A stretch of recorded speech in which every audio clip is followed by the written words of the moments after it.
amado irmão, no livro de Atos dos Apóstolos, no capítulo 19, nós estamos vendo esse avivamento maravilhoso. E hoje eu gostaria de terminar esse avivamento na cidade de Éfeso, esse avivamento extraordinário. Estamos meditando sobre as evidências do verdadeiro avivamento. Então é tão importante compreender o que é de fato um avivamento, que nós podemos e devemos viver um avivamento pessoal, né? Como cristão, pessoalmente nós devemos viver um avivamento, mas um avivamento pode acontecer e deve acontecer também numa igreja. Mas isso pode se estender para uma cidade, isso pode se estender para um país e para um continente inteiro. E nós precisamos viver um verdadeiro avivamento. Lembrando que avivamento não é simplesmente agitação, emocionalismo, nada disso é em si avivamento. A gente vai ver esses elementos aí em tantas ocasiões, em tantas situações. E isso não quer dizer que ali está acontecendo o avivamento. O avivamento de verdade são esses elementos que nós estamos vendo nesse capítulo 19, que essa necessidade de receber o Espírito Santo é de fato um quebrantamento, é um arrependimento. As pessoas vêm abrindo seus corações, confessando pecados, abandonando a velha vida de pecado. É também a centralidade do Evangelho, da pessoa maravilhosa de Cristo Jesus. Cristo se torna o motivo, a razão, a mensagem central de tudo, mas também essa experiência maravilhosa do enchimento do Espírito, de transformação de vida, onde há avivamento, vidas são transformadas, as pessoas se arrependem, elas parecem mais com Cristo Jesus. O fruto do Espírito se demonstra na vida das pessoas e a obra, a missão começa a ser feita. E aí a gente vê no versículo 8, né, o povo pregando, aqui Paulo pregando com liberdade, falando, compartilhando o Evangelho de Cristo Jesus sobre o reino de Deus. E sempre quando há um avivamento, existem conversões, mas também existe o endurecimento de pessoas, e nem sempre a maioria das pessoas vão se converter, alguma coisa assim. Então existe uma resistência ao Evangelho, é o que nós vemos. Então vemos também que a outra característica do avivamento é que há ensino sério e profundo da palavra de Deus. Paulo vai ensinar na escola de Tirano, como diz o versículo 9 do nosso capítulo 19. Paulo então passa 2 anos ensinando na escola de Tirano a sede de Deus, a sede pela palavra de Deus, e ele ensina no pior horário do dia, que é exatamente de 11 da manhã até as 4 da tarde, no maior calor do dia. Ele está ensinando, mas o povo deseja. Quando há avivamento, a palavra de Deus, meus amados irmãos, ela se torna amada. As pessoas querem ouvir a palavra de Deus, elas querem ler as Escrituras, elas querem meditar na palavra de Deus. A gente lembra na época da Reforma Protestante, quando a imprensa, imprimindo livros, a Bíblia se tornou um grande livro a ser impresso e custava muito caro. Pessoas venderam suas casas para comprar uma Bíblia e morar de aluguel, para poder ter uma Bíblia na mão e a família poder ler as Escrituras Sagradas. Isso é avivamento. Avivamento é isso, é quando a palavra de Deus é amada, valorizada, querida, lida, meditada, né? E assim diariamente, por 2 anos na escola de Tirano, Paulo ensinou, e o povo vinha durante esse horário, e houve um avivamento, e o resultado está aí no versículo 10, a palavra do Senhor foi ouvida em toda a província da Ásia, em todo o país da Turquia, que seria hoje. E aí então no versículo 11, é o nosso texto de hoje. Olha o versículo 11: Deus fazia milagres extraordinários por meio de Paulo, de modo que até os lenços e aventais que Paulo usava eram levados e colocados sobre os enfermos. Estes eram curados das suas doenças,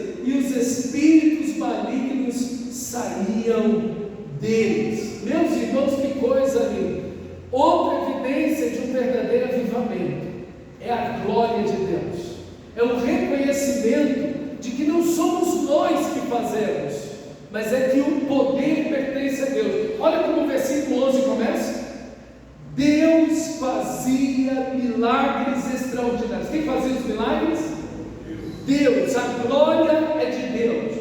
O foco não é Paulo, o foco não são as pessoas, o foco não é o pregador, o cantor. Não, o foco, a glória é de Deus. Meus irmãos, para que haja um avivamento e para que se mantenha um avivamento, nós não podemos receber a glória. Muito importante isso. Nós vivemos na cultura da glória, pessoal, né? Nós vivemos na cultura da imagem. Nós queremos postar a nossa imagem, a nossa persona. A gente quer postar a nossa vida, mas no avivamento verdadeiro, irmãos, como disse João Batista, convém que ele cresça e que eu diminua. Não somos nós que recebemos a glória. A glória pertence ao Senhor. É a glória de Deus, é o nome de Deus, é o engrandecimento do nome de Deus. Às vezes as pessoas fazem mal para a gente que é pregador, fazem um mal terrível para a gente. Irmão, se a mensagem te abençoou, eu acredito que toda mensagem bíblica ela vai abençoar a gente de diversas formas. Glorifique a Deus. Você pode chegar para o pregador e dizer: olha, Deus falou comigo, glória a Deus por isso. Pronto, é o suficiente. O pregador não precisa saber mais nada. Mas, irmãos, às vezes as pessoas fazem algumas coisas que a gente fica. Às vezes eu vou pregar em alguma igreja, eu fui pregar em uma igreja recentemente, e um irmão fez um negócio que eu falei: meu Deus, meu irmão, a glória de Deus, não faça isso, sabe? A gente precisa da glória de Deus. O Spurgeon, uma vez, ele é o príncipe dos pregadores, ele saindo do púlpito depois de pregar, um irmão chegou para ele e disse: pastor, que mensagem maravilhosa, como Deus usou você é impressionante. Ele falou: irmão, o diabo já me disse isso quando eu estava dançando no púlpito. E é verdade. Meus irmãos, tem cuidado com isso. Nós somos só homens. O melhor dos homens é só um homem. Não faça isso.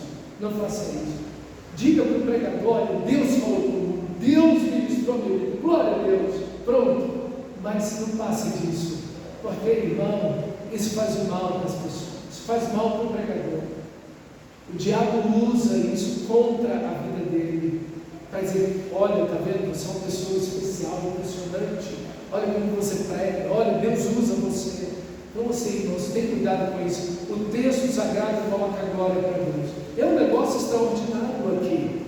No capítulo 5 do livro de Atos, os enfermos são colocados na rua, e Pedro vem de lá, e as pessoas, Pedro vem passando, e a sombra de Pedro vai passando, e onde a sombra de Pedro vai passando, sobre os enfermos eles são curados. No capítulo 13 de 2 Reis, os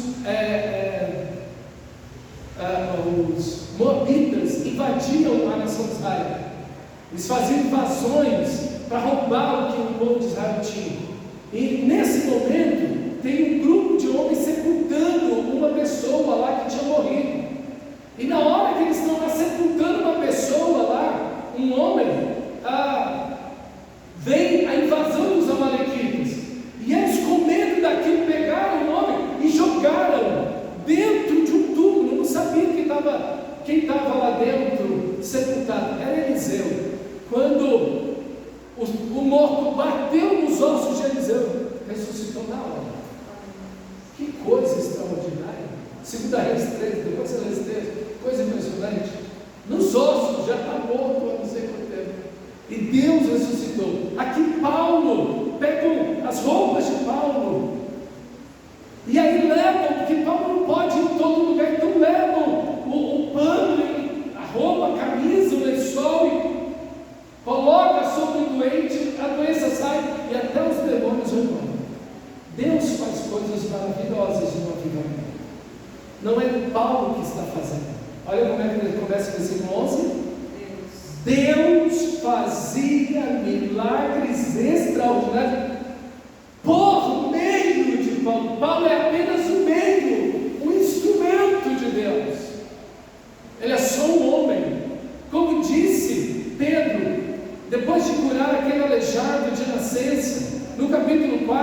Por que vocês estão olhando para nós como se pelo nosso poder ou piedade tivéssemos feito andar isso? Então, irmãos, a gente precisa colocar a glória sempre para Deus. A glória sempre de Deus. O milagre aconteceu, glória a Deus. A mensagem te abençoou, Deus falou com você, glória a Deus. Demônios são expulsos, glória a Deus. Milagres acontecem, glória a Deus. Não a nós, não aos homens, mas a glória toda a Deus. E aqui a gente vê outro elemento muito importante do avivamento, é que quando o reino de Deus vai chegando, os demônios vão saindo, ok? É outro elemento importante do avivamento. Há o império das trevas, que está governando, o príncipe, vai dizer nas Escrituras Sagradas, o príncipe deste mundo, disse Jesus, eis aí vem o príncipe deste mundo, ele nada tem em mim. Então, existe o império das trevas, e o reino de Deus vai avançando, o povo de Deus vai pregando o Evangelho, nós vamos comunicando o amor de Deus e a graça de Deus, a pregação do Evangelho, e com certeza vamos encontrar pessoas endemoniadas, pessoas oprimidas pelo diabo, e nós vamos repreendendo, não no nosso nome, mas no nome de Jesus, no poder de Jesus, e assim nós vamos vendo o reino de Deus crescer. Então, milagres, libertações são feitas para a glória de Deus, e esse é um dos elementos. Agora, aqui não há, e é muito importante isso, aqui não há a doutrina do lenço ungido, do suor sagrado, ok? Então, não cria uma coisa, não. A única vez que aqui a Bíblia vai dizer algo assim é aqui. Então a gente não faz uma doutrina aqui, ok? A gente não cria uma doutrina aqui. Foi um evento, parece que nunca mais aconteceu com Paulo e nem com nenhum dos outros apóstolos, ou a sombra de Pedro curar em um outro momento. Foi um momento que Deus fez. Deus quis agir daquele jeito. Glória a Deus por isso. Ok? Mas a gente não pode criar aqui uma doutrina, a doutrina do suor sagrado do apóstolo, de jeito nenhum. Ok? Então a gente tem que ter cuidado. Deus às vezes faz de maneiras que Ele deseja fazer, e a gente não impõe isso como hora. Toda vez que tiver um avivamento tem que acontecer assim. Não. Deus faz de um jeito, hora de outro, Ele vai agindo das suas formas e das formas que Ele deseja fazer em cada momento. Mas toda vez que a igreja está sendo erguida e levantada, o diabo inventa uma imitação. O diabo sempre imita. Olha o versículo 13. Alguns judeus que andavam expulsando espíritos malignos tentaram invocar o nome do Senhor Jesus sobre os endemoniados, dizendo: em nome de Jesus, a quem Paulo prega, ordeno que saiam. Os que faziam isso eram os 7 filhos de Cefa, um dos chefes dos sacerdotes dos judeus. Sempre quando há um avivamento acontecendo, um avivamento verdadeiro, o diabo tenta destruir o avivamento por meio de um falso avivamento. Está vendo que há uma expulsão de demônios aqui? Esses 7 caras não são cristãos, eles são judeus, filhos do sumo sacerdote, do chefe do sacerdote, do sumo sacerdote, chamado Cefa. E eles estão aventurados ali expulsando demônios, porque eles estão vendo Paulo fazer isso. E Paulo, quando expulsa os demônios, diz em nome de Jesus. Opa, o segredo é falar o nome de Jesus. E aí então eles, mas calma aí, a gente não conhece Jesus, então a gente tem que falar do Jesus que Paulo prega, porque Jesus tem um monte, né? Era um nome muito comum, era o nome de Salvador. Assim como a gente tem hoje um monte de gente chamada Salvador, então Jesus também era bem comum. Então, opa, calma aí, é Jesus que Paulo prega, então a gente tem que usar a fórmula. A fórmula é em nome de Jesus que Paulo prega, sai. Então achamos a fórmula secreta. Então, irmãos, toda vez que há um avivamento verdadeiro, há uma imitação também. Há imitações. Há um falso avivamento acontecendo. E a gente precisa ter cuidado com isso. Porque o falso avivamento, ele sempre vai tentar achar a glória do homem. Ele não produz arrependimento, ele não produz reconciliação. Cristo não o centro da mensagem a empregada, ok? Então, assim, N situações acontecem quando o verdadeiro avivamento acontece. E uma das primeiras coisas é um falso avivamento. Então, cuidado. Nem todo lugar onde existe um milagre, onde existe expulsão de demônios, onde existe uma agitação, existe um movimento acontecendo, um avivamento de Deus. Cuidado com isso. Existem limitações. E o texto sagrado nos mostra. Cuidado com as limitações. Ok? Como é que eu sei, pastor, que ali tem um avivamento verdadeiro? Todos esses elementos que eu estou falando para você aqui. Todos esses elementos que o texto mostra para a gente. Mostra as evidências de um verdadeiro avivamento. De um verdadeiro avivamento. Então, quando eu olho alguma coisa acontecendo, eu tenho que ir para a Bíblia. E falar, opa, deixa eu ver se realmente há ali um verdadeiro avivamento, ou se é simplesmente um movimento fabricado, uma coisa fabricada pelo homem. Porque, irmãos, nós podemos fabricar emocionalismo, fumacinha, luzes, nós podemos fabricar um monte de coisa, mas nós não podemos fabricar um avivamento. Um avivamento verdadeiro é uma obra extraordinária do Espírito Santo. Aí um dia, olha o versículo 14, versículo 15, um dia, aí acharam um diabo mais esperto do que eles. Olha aí, um dia, o espírito maligno respondeu. Eles fizeram a fórmula mágica, em nome de Jesus que Paulo prega. Aí então o espírito maligno respondeu: conheço Jesus e sei quem é Paulo, mas vocês, quem são? Isso é muito importante. Eu sei, disse ele, eu conheço Jesus e eu sei quem é Paulo. Quem é você? Os demônios conhecem os cristãos.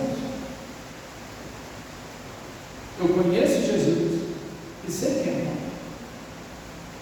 Os demônios sabem a sua vida. Eles conhecem, eles estão vendo você. Eles sabem o seu comportamento, eles sabem o que você está fazendo em casa, eles sabem tudo. Mas eles estão olhando para você também. Estão de olho em nós, estão de olho na igreja, estão de olho nos cristãos verdadeiros. Lembra do texto sagrado? Que Satanás, ele anda rugindo como leão, andando ao derredor, procurando a quem tragar, observando a vida da igreja, a vida dos cristãos, a vida dos cristãos. E o que você está vivendo? Como você é conhecido pelos demônios? É interessante essa ideia. Como o mal conhece você? Não, ali tem um crente verdadeiro. Ali tem um crente verdadeiro. C.S. Lewis escreveu um livro de um diálogo entre um diabo e os demônios. Ele falou: não, olha, tem um crente lá, o demônio vinha lá e falava para o diabo: olha, tem um crente lá, ele é verdadeiro, olha, como é que eu faço para atingir a vida dele? Olha, então, tenta esfriar a vida de oração dele. Fala para ele, coloca no coração dele, que ele não precisa ir para a igreja direto. Olha, fala para ele negligenciar as escrituras, coloca isso no coração dele, coloca oportunidades de divertimento para ele. E aí, é uma batalha espiritual, e é verdade. E essa batalha, ela está aí. E ela não se dá muitas vezes como os crentes acham aí que é. Mas aqui está o conhecimento que os demônios têm dos cristãos. Eu sei quem é Paulo. Mas olha a pergunta do demônio: e vocês? Quem sabe? Isso é uma boa pergunta para mim e para você. Quem somos nós?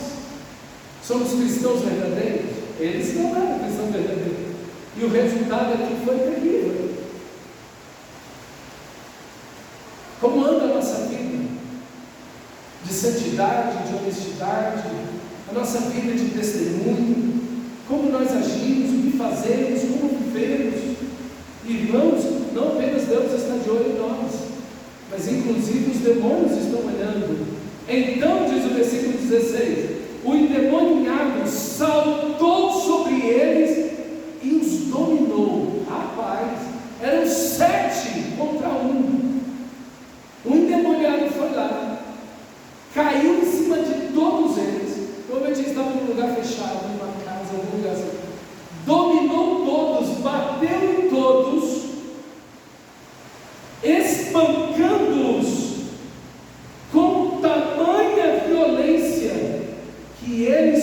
fugiam da casa, nus e feridos.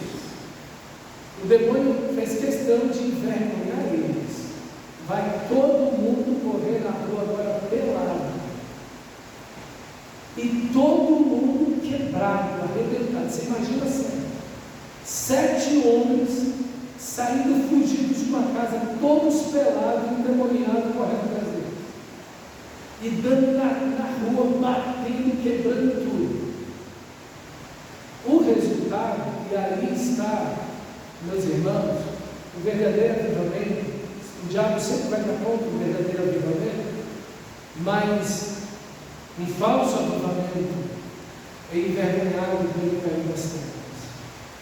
Mas o verdadeiro avivamento é glorificado por Deus. Muitos, diz o versículo 18, versículo 17, quando isso se tornou conhecido dos judeus e dos gregos que viviam em Éfeso, todos eles ficaram tomados de medo, de pânico, de temor, e o nome do Senhor Jesus era engrandecido. Opa, agora a gente sabe quem está servindo a Jesus, quem está no verdadeiro avivamento e quem está vivendo nas trevas. Agora o corte foi feito. Aqui o pessoal respeita, aqui os crentes, os demônios respeitam os crentes e obedecem. Agora, esses de cá, a vida deles, o comportamento deles, o que eles estão fazendo, é totalmente equivocado.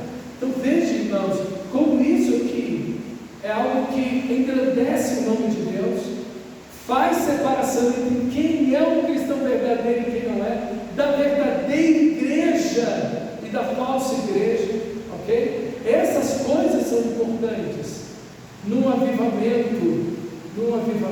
Saber quem está de fato servindo ou não ao Senhor. E olha o resultado do verdadeiro avivamento: o medo, temor de Deus. Olha, não é uma coisa que a gente brinca.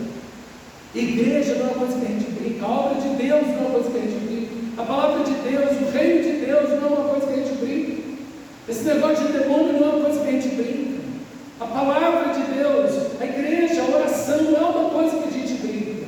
O reino de Deus é sério. O reino de Deus é sério.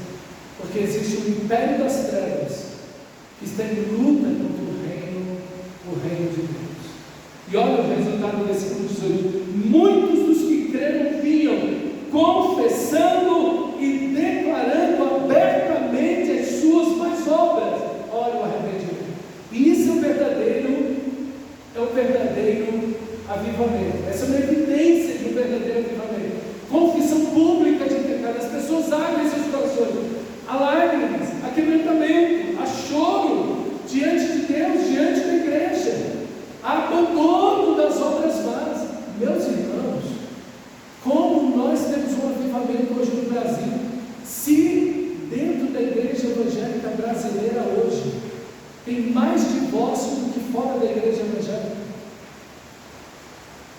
Como nós podemos dizer que tem um avivamento acontecendo no Brasil? Não tem como, irmãos, não tem como. Os jovens, adolescentes e os solteiros dentro das igrejas evangélicas brasileiras vivem uma vida sexualmente ativa tanto quanto não crente. Como temos um avivamento na santidade, no abandono das obras más, não há vida séria, não há transformação. E não avivamento produz transformação. As pessoas vêm confessando e declarando abertamente, publicamente, as suas obras más. E não apenas isso, olha o versículo 19: grande número dos que tinham praticado ocultismo reuniu os seus livros e os queimou publicamente, de novo, publicamente. O valor total calculado chegou a 50.000 dracmas, ou 136 anos, mais de 136 anos de salário mínimo. Você imagina o montante disso?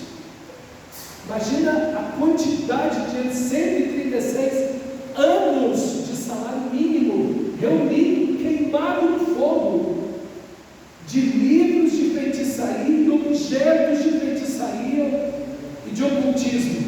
Assim, olha o versículo 20 aí, olha a característica do avivamento. Assim, a palavra do Senhor se difundia, crescia e se fortalecia poderosamente. Aqui está o avivamento. A palavra de Deus avança, o Evangelho avança, as pessoas estudam a Bíblia, as pessoas leem a Bíblia, as pessoas meditam na Bíblia, os crentes pregam a Bíblia, anunciam a Cristo Jesus, vivem as Escrituras Sagradas. Há transformação, meus irmãos. Se não houver santificação, não houve conversão, é um falso avivamento, é só agitação, é só torcida do Corinthians e do Flamengo. O pessoal grita, pula, ri, chora, vibra, tem fumacinha no estádio, a agitação, mas apenas isso. Não há avivamento, não há transformação de vida, O verdadeiro avivamento haverá a pregação da palavra. Meus irmãos, quando há um avivamento bíblico, as pessoas levam a Bíblia a sério, de verdade. Não é essa coisa que a gente vê hoje no Brasil. Mais da metade dos pastores nunca leu a Bíblia uma vez. Isso não é avivamento. Isso é uma necessidade de grande avivamento. Precisamos. Versículo 21. Depois dessas coisas, Paulo decidiu ir a Jerusalém. Passando pela Macedônia e pela Caia, ele dizia: depois de haver estado ali, é necessário também que eu vá visitar Roma. Quando há um verdadeiro avivamento, a expansão da obra, a igreja cresce, a igreja avança, vai para lugares que ainda não chegou, pontos, locais onde o Evangelho não chegou, os irmãos começam a ir, pessoas, pastores são enviados, pessoas são levadas a localidades que ainda não ouviram o Evangelho, ou locais que já ouviram o Evangelho precisam ser fortalecidos. A obra de Deus avança. O verdadeiro avivamento, ele não fica localizado, ele não é uma coisa que fica parada num só local, e a gente está aqui, é tão maravilhoso, cada culto, uma visitação de Deus, e a gente está aqui, e nós sentimos arrepios, curas e libertações, e nós continuamos aqui, não, e nós ficamos aqui, não. Tem que haver um crescimento da obra de Deus. Igrejas, novas igrejas são abertas, o povo de Deus se espalha para pregar o Evangelho ainda onde ele não foi pregado. Outros locais começam a ouvir o Evangelho. E olha o versículo 22, então enviou a Macedônia 2 dos seus servos, Timóteo e Erasto, e permaneceu mais um pouco na província da Ásia. Veja, outros irmãos, outros ministros são levantados, pessoas são chamadas para o ministério pastoral, para irem e fortalecerem a igreja, pregarem o Evangelho e orientarem outras igrejas e abrirem outras igrejas. O avivamento, irmão, onde as pessoas simplesmente querem ficar no local, sentindo arrepios, emocionalismo, isso não é avivamento. Não há evangelismo, não há fruto de novas pessoas sendo salvas, igrejas não são abertas, outros lugares não são assistidos. Isso não é um avivamento. E quando nós, de fato, temos o verdadeiro avivamento e não nos dispomos a ir, como nós vemos no livro de Atos, nos primeiros capítulos, nós vamos ver o próprio Deus levantando a perseguição contra a igreja, para a igreja ir e avançar em outras direções, como nós vemos em Atos capítulo 8. A igreja avança sob a perseguição. Então, o verdadeiro avivamento, ele é dado não para que simplesmente nós sejamos edificados, também para isso. Nós somos edificados, mas nós somos abençoados para abençoar. Nós somos abençoados para ir em outros locais, pregar o Evangelho a outras pessoas, levar o Evangelho de Cristo a outros locais. E então, meus amados irmãos, veja, quando o diabo não consegue parar a igreja, o avivamento, por meio de um falso avivamento, como nós vimos, ele vai tentar sociais, políticas e econômicas contra a igreja. Interessante isso. A igreja, ela está na direção do avivamento, e o verdadeiro avivamento vai mexer com a questão política, econômica e social. Um avivamento que não muda a vida das pessoas, que não muda a sociedade, que não muda costumes, não é um avivamento. Não é um avivamento. Avivamento, quando aconteceu na Inglaterra, de cada 5 casas, um era um boteco, um era um bar. Imagina, você conta lá na sua rua, 5 casas, um bar, 5 casas, um bar.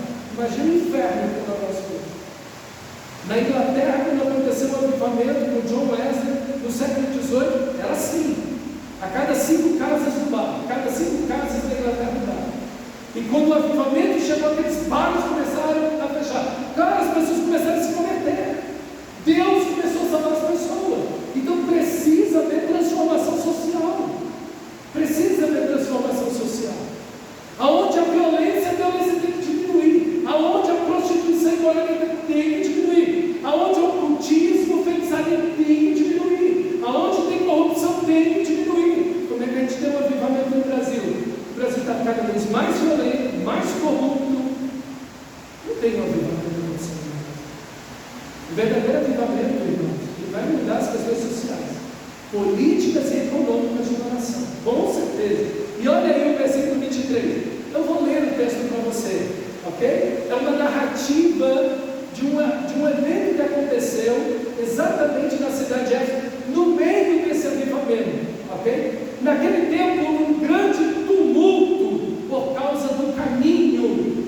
Essa expressão, o caminho, é o que Jesus diz: eu sou o caminho, a verdade e a vida. Então, os cristãos eram reconhecidos e eram chamados o povo do caminho, ok?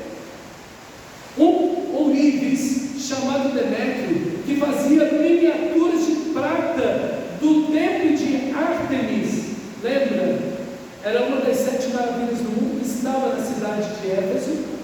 Milhares de prostitutas e prostitutos do culto, que tinham relações com todo mundo que ela cultuava.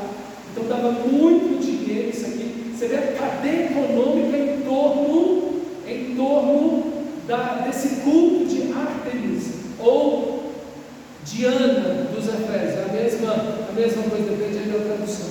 Havia uma cadeia econômica, política e social em torno desse culto. O evangelho chega, as pessoas começam a se converter, há uma mudança política, há uma mudança social, uma mudança econômica, ok? E que dava muito lucro aos artesãos. Reuniu-os com os trabalhadores do mesmo ramo e disse: senhores, vocês sabem que temos uma boa fonte de lucro nesta atividade de produzir essas miniaturas do templo de Ártemis. E estão vendo e ouvindo como esse indivíduo, Paulo, está convencendo e desviando um grande número de pessoas aqui em Éfeso, e que em quase toda a província da Ásia. Ele diz que deuses feitos por mãos humanas não são deuses. Olha aí, está vendo a mensagem do Evangelho? O que ficou na mente desses homens? Que só há um Deus verdadeiro, não há outro, e que tudo isso é mentira.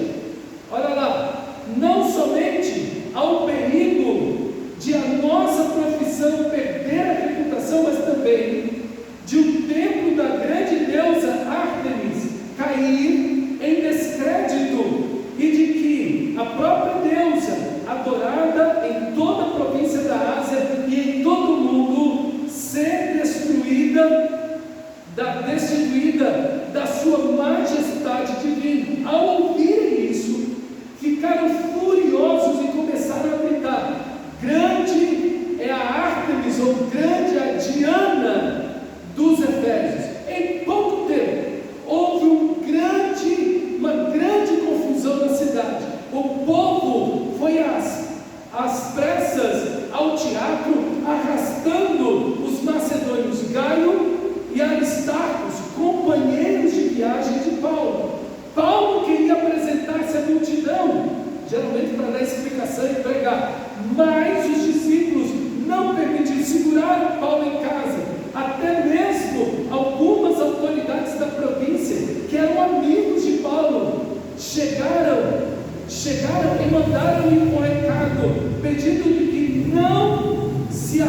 arriscasse em ir ao teatro. A assembleia estava tumultuada.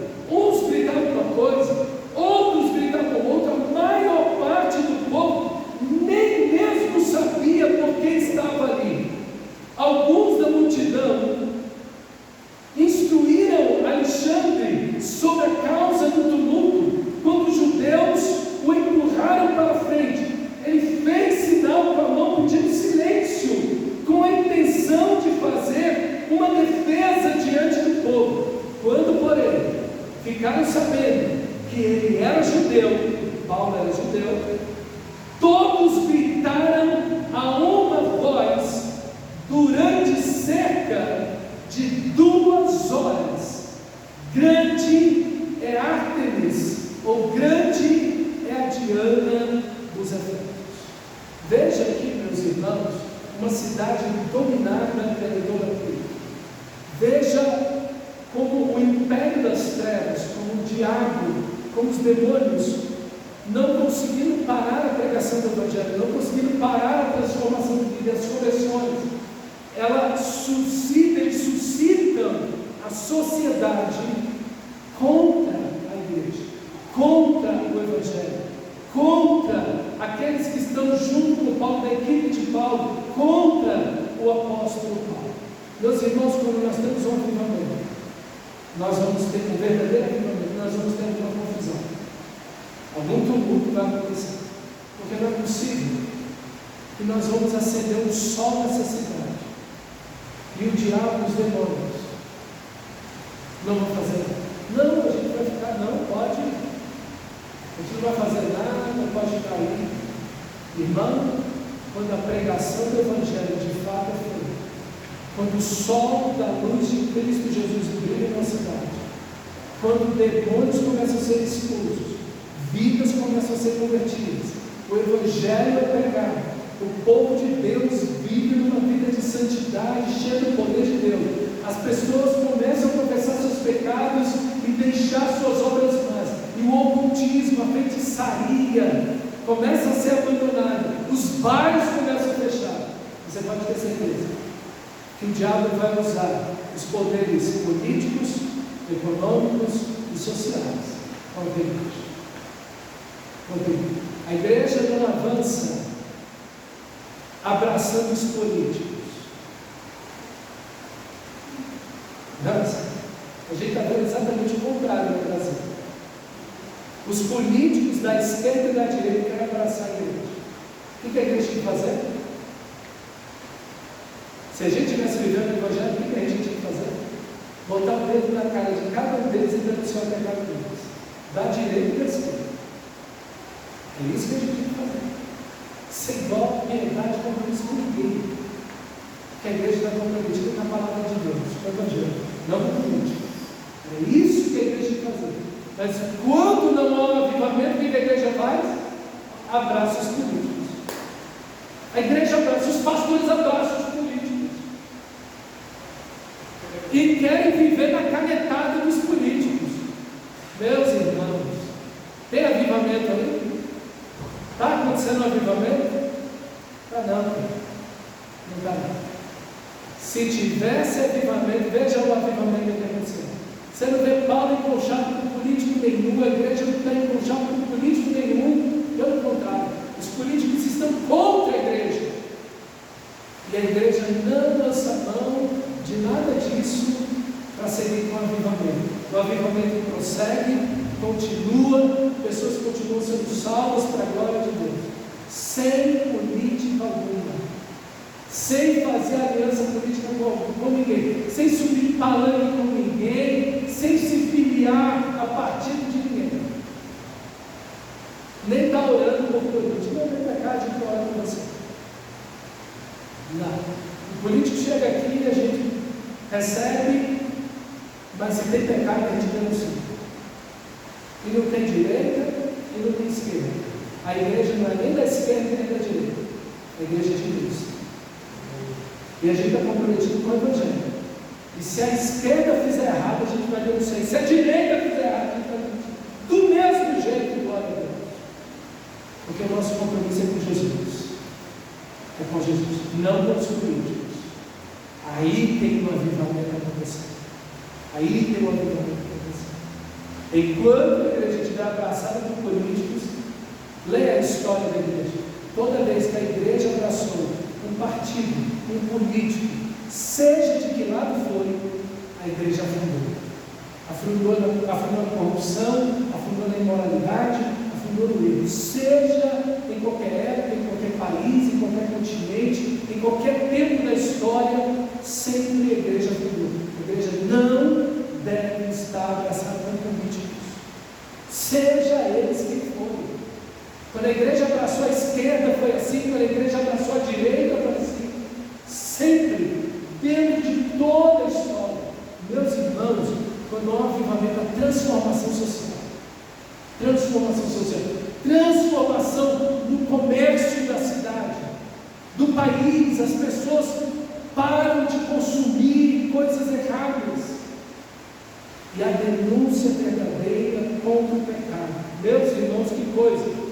Olha o versículo 35, o escrivão da cidade acalmou a multidão e disse: Efésios, 2 horas gritando, grande adianto, 2 horas, o povo sob a influência do pecado e do diabo, 2 horas gritando, grande adianta dos Efésios.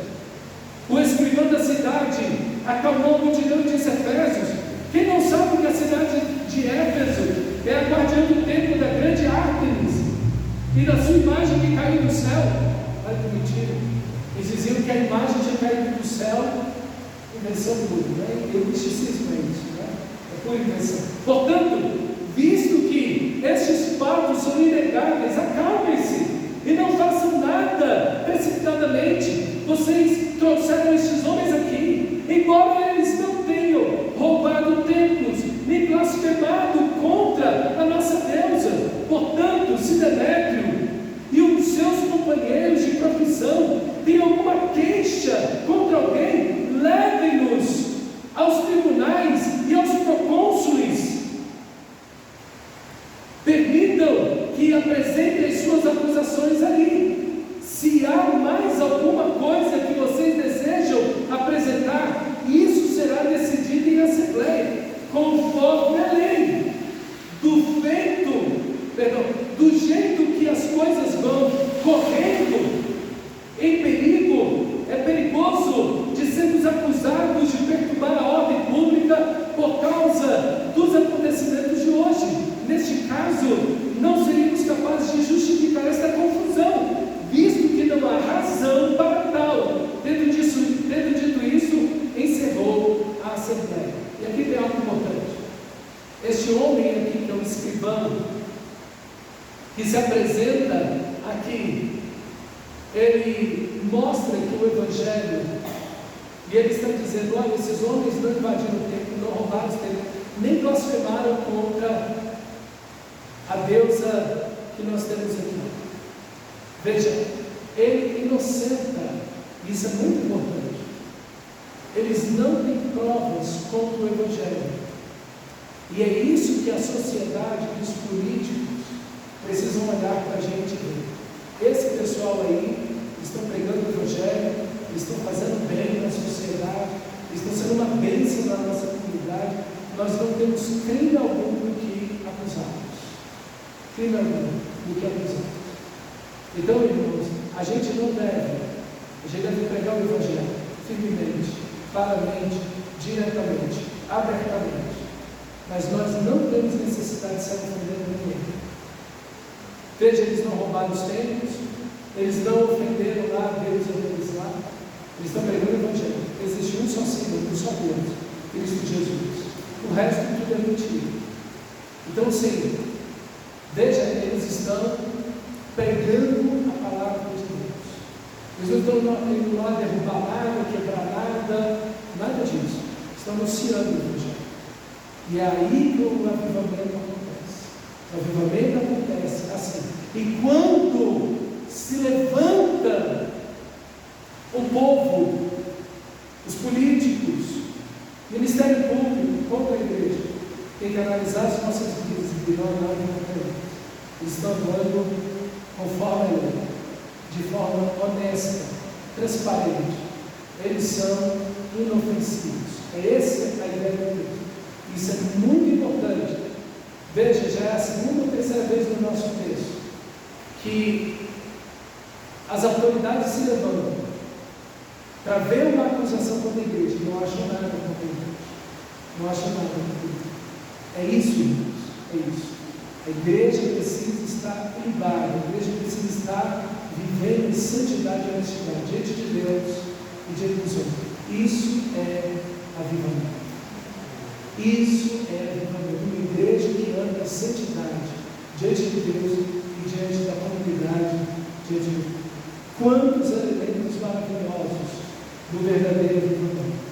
E nós precisamos orar, buscar, clamar a Deus, e Deus traz sobre nós o avivamento. Feche seus olhos, comece a orar nesse momento, meu irmão, e pedir ao Senhor, Senhor, dá-nos o avivamento.